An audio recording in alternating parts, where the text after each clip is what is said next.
트럼프 대통령이 취임 직후부터 계속 달러 약세를 주장하고 있습니다. 그런데 이상한 점이 하나 있어요. 미국이 금값을 떨어뜨릴 능력이 충분히 있는데도 아무런 조치를 취하지 않고 있다는 겁니다. 오히려 금값이 1년 만에 2배로 폭등하는 걸 그냥 지켜보고만 있거든요. 왜 그럴까요? 트럼프가 금값 상승을 일부러 용인하고 있다는 의혹이 나오는 이유가 바로 여기 있습니다. 미국이 보유한 금 8,133톤을 재평가해서 38조 달러의 천문학적인 빚을 탕감하려는 거 아니냐는 거죠. 그럼 지금부터 트럼프가 노리는 금값 급등의 비밀과 숨겨진 돈의 흐름을 읽어드리겠습니다.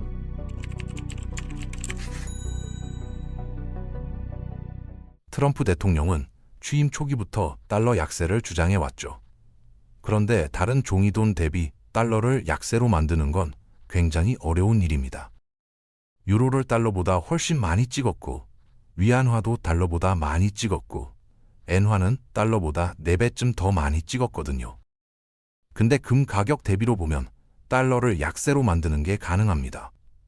금값이 1,800달러에서 5,000달러가 됐다는 건 거꾸로 보면 달러 가치가 금 대비 3분의 1 토막으로 떨어졌다는 거거든요. 실제로 미국은 여전히 막강한 힘을 가진 패권 국가입니다. 진짜 마음먹고 금값을 떨어뜨리려 한다면 아직은 떨어뜨릴 능력이 있는데 그런데도 제대로 된 조치를 취한 적이 없거든요. 이게 의도적인 게 아니냐는 거죠. 왜 트럼프가 금값 상승을 방관하고 있는 걸까요? 여기에 놀라운 비밀이 숨어 있습니다. 미국은 지금 빚에 쪼들리고 있는데 엄청난 자산이 하나 있습니다.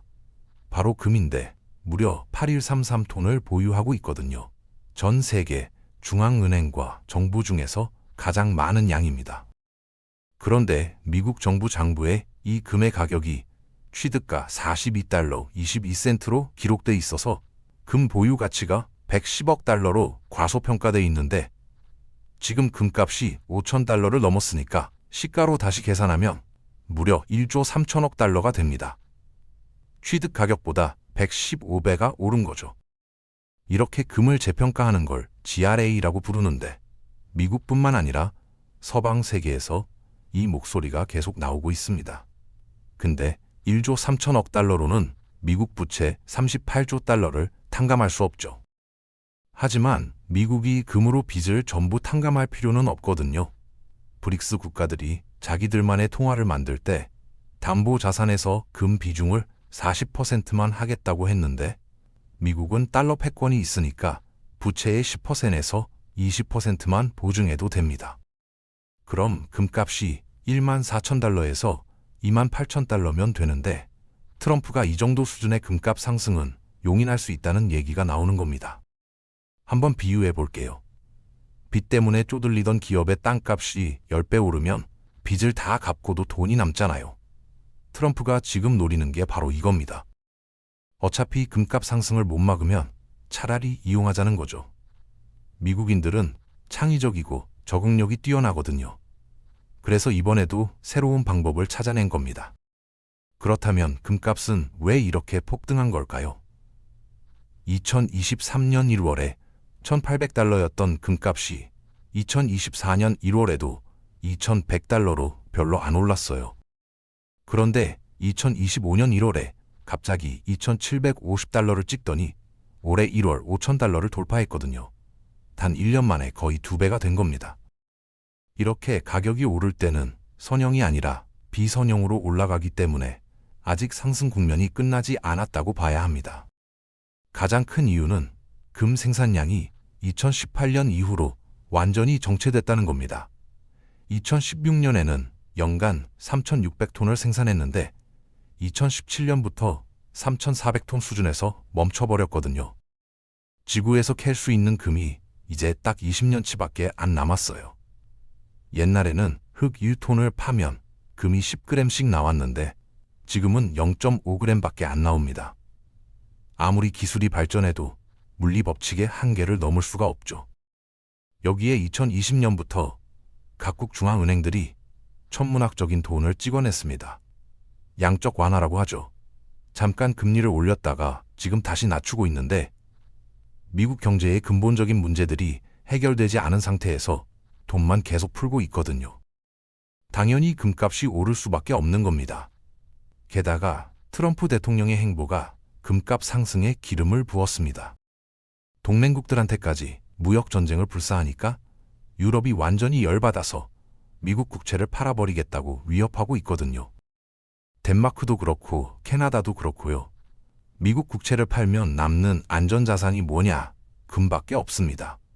그래서 금값이 날마다 치솟는 거죠. 지정학적 리스크도 계속 커지고 있습니다. 예전에는 위기가 오면 사람들이 금과 달러 사이에서 고민했는데 이제는 미국이 달러로 제재를 때리니까 달러를 못 믿겠다는 분위기예요. 특히 중국이 몰래 금을 엄청나게 모으고 있다는 게 최근 금값 급등의 핵심 원인이기도 하고요. 많은 분들이 이런 걱정을 합니다.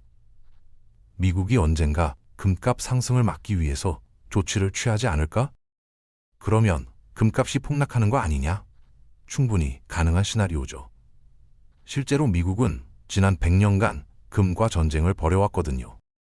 1933년 루즈벨트 대통령은 금 소유 금지령을 발표했고 금을 갖고 있으면 10년 이하 징역에 지금 돈으로 치면 10억 원의 벌금을 물렸습니다.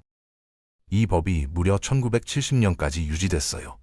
1980년에는 폴 볼커가 기준금리를 20%로 올렸고 그 뒤로 20년 동안 금값이 5분의 1 토막 수준으로 떨어졌습니다.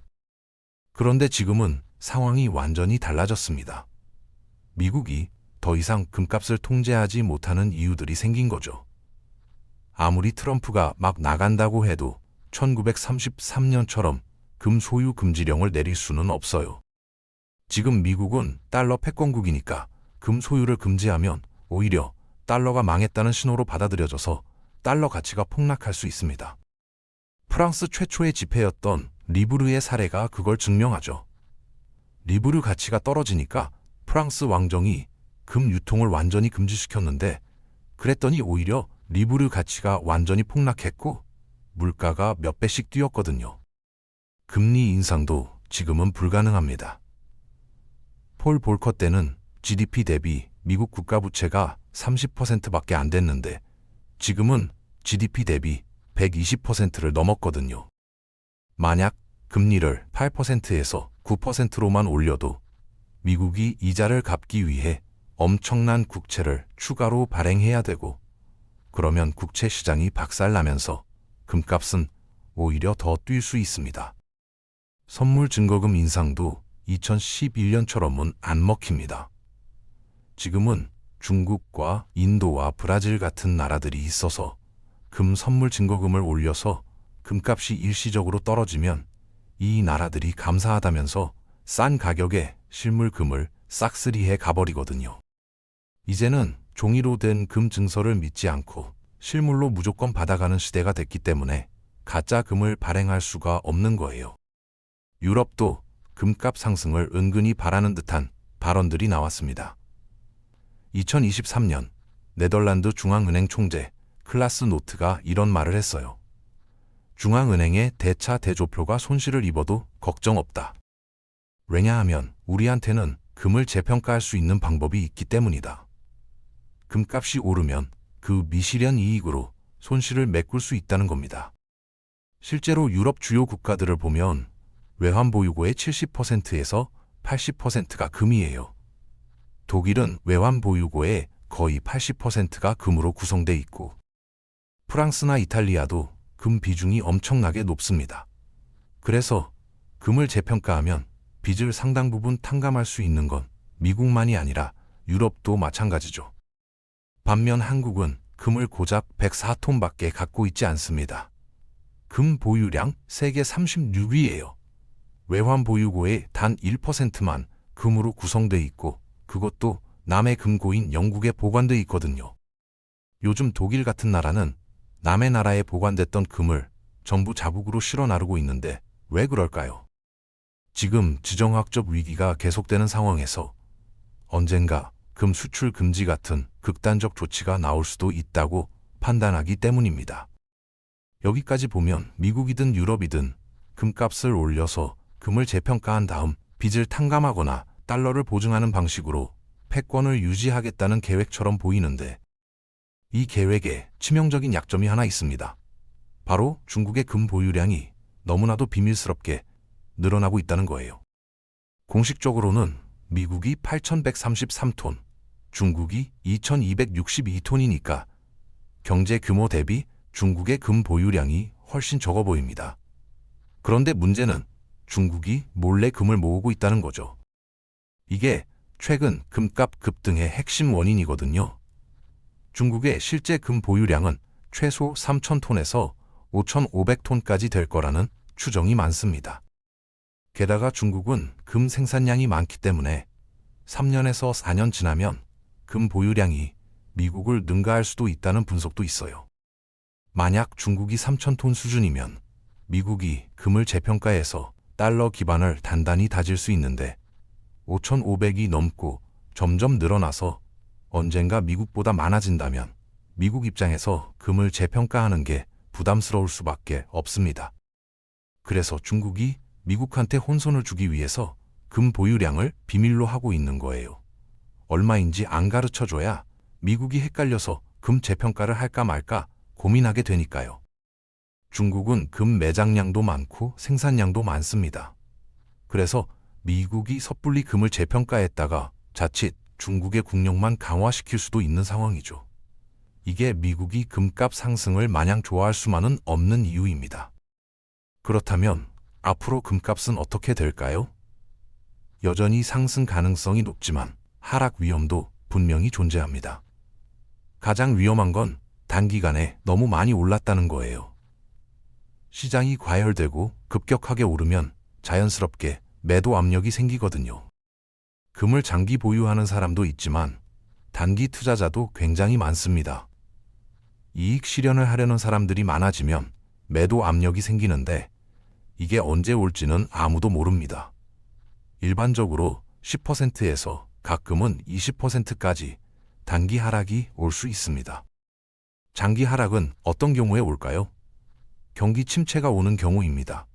경기 불황과 침체는 다른 개념인데 불황은 좀 마일드한 거고 침체는 아주 심한 거거든요. 불황 정도면 일반적으로 금값은 올라요. 완화적 통화 정책을 쓰게 되고 돈이 풀리면 금값이 꾸준히 상승하니까요. 근데 경기 침체가 오면 사람들이 현금만이 살 길이라고 생각하면서 금도 팔아버립니다. 고금리는 예전하고 좀 달라졌어요. 폴 볼커가 금값이나 은값을 잡을 때 금리를 엄청 올려서 은시장이 박살난 적이 있는데 지금은 상황이 다릅니다. 1980년만 해도 금과 미국 국채가 서로 경쟁하는 관계였기 때문에 국채 금리를 왕창 올리니까 금을 팔고 국채로 옮겼지만 지금은 미국 국채에 대한 신뢰도가 크게 떨어졌거든요. 금리가 오른다고 무조건 금값이 하락하던 시대는 끝났다는 게 금 투자자들한테는 훨씬 유리해진 점이죠. 한국은 어떻게 대처해야 할까요? 우리나라는 외환 보유고의 1%만 금으로 갖고 있고 그나마 영국에 보관돼 있습니다. 미국이나 유럽처럼 금을 재평가해서 국가 부채를 탕감할 수 있는 옵션이 거의 없다는 거죠.